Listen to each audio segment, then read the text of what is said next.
మార్కెట్లోకి పోతే ఆయన ఏమన్నాడు, అక్క లైన్స్ లేవు, టైం పడుతుంది అక్క, 5 గంటలు తీసుకుంటాం అంటే అద్దు, నాకు 4 గంటల లోపే కావాలి, నాకు ఎమర్జెన్సీ ఉన్నాయి డబ్బులు, నేను హాస్పిటల్ కట్టేది అని చెప్పి నేను అక్కడ అంటే వాళ్ళు ఏమన్నారు, నా డబ్బులు నాకు తిరిగి ఇచ్చింది. అక్కడ కాలేదని చెప్పి నేను ఇక్కడ సర్వీస్ పాయింట్కి వచ్చిన. ఇక్కడ సర్వీస్ పాయింట్కి వస్తే ఇతను అన్నాడు కదా 3 గంటలకు నేను ఇక్కడికి వచ్చిన, 3 గంటలకు ఇక్కడికి వస్తే అక్క లైన్స్ లేవు, కొంచెం కాగాలని అన్నాడు. సరే ఎప్పుడు వస్తాయి అని అంటే ఇచ్చిపోండి అక్క, నేను అకౌంట్లో వేస్తాను, నేను ట్రాన్స్ఫర్ చేస్తాను చెప్పిండు. అంటే సరే అని చెప్పి ఇచ్చిన తర్వాత 4 గంటలకు రమ్మన్నారు. 4 గంటలకు ఫోన్ చేస్తే మీకు నేను చేసిన తర్వాత అయినా సరే మీరు చెప్తా, మీరు చూసుకోండి, చెక్ చేసుకోండి అన్నారు.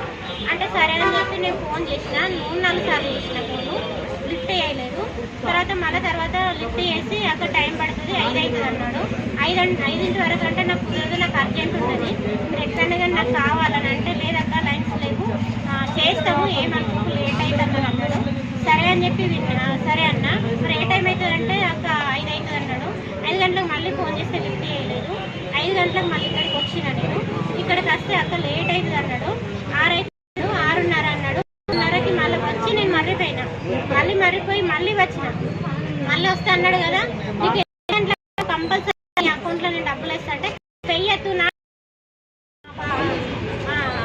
వేరే పాపను పంపిస్తానా, మా అమ్మాయిని పంపిస్తానా, తీసుకొస్తా అంటే ఆమె ఏటీఎంకి పోయి మళ్ళీ వచ్చిన తర్వాత ఏమైంది అని అంటే అక్కడ డ్రా అయితే లేవు, ఉన్నాయి సిస్టంలోనే ఉన్నాయి కానీ అకౌంట్లో ఉన్నాయి, ఫోన్లో ఉన్నాయి కానీ వస్తలేవు అని అన్నది.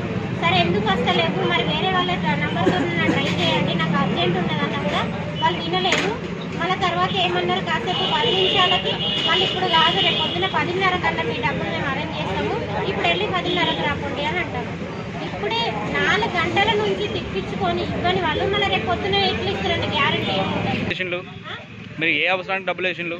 నేను నాకు అత్యవసరం ఉన్నది, హాస్పిటల్ ఉన్నది, నేను వేరే వాళ్ళకి పంపించాలి, అందుకోసం అకౌంట్ నుంచి పంపించాలి కాబట్టి నేను అకౌంట్కి కావాలంటే నేను డబ్బులు ఇచ్చిన వాళ్ళకి. సరే మీరు అకౌంట్ ద్వారా ఇవ్వకుంటామే నా ఆయన వాపస్ ఇవ్వమన్నా కూడా ఇస్తారు. ఓకే చేస్తానికి వచ్చినాం సార్. వచ్చేసరికి పైసలు ఇస్తారా అంటే ఇస్తారా అన్న నమ్ముతుంది. సరే అంటే ఇక మొత్తం 80,000 విత్డ్రా చేసింది సార్. పేమెంట్ ఇప్పుడు లేదు, బ్యాంకులో పోయి నేను తీసుకురావాలి, 4 తర్వాత రమ్మన్నారు. 4కి వచ్చేస్తే నీకు పైసలు ఇస్తా, 4కి రమ్మన్నదంటే 4కి వచ్చేసరికి ఒక 30,000 రూపాయలు ఫోన్పే కొట్టింది, 7,500 చేతికి ఇచ్చాను, ఇంకా 47,500 రూపాయలు రేపు ఇస్తా అంటాడు సార్. ఈ టైంలో అంటాను సార్.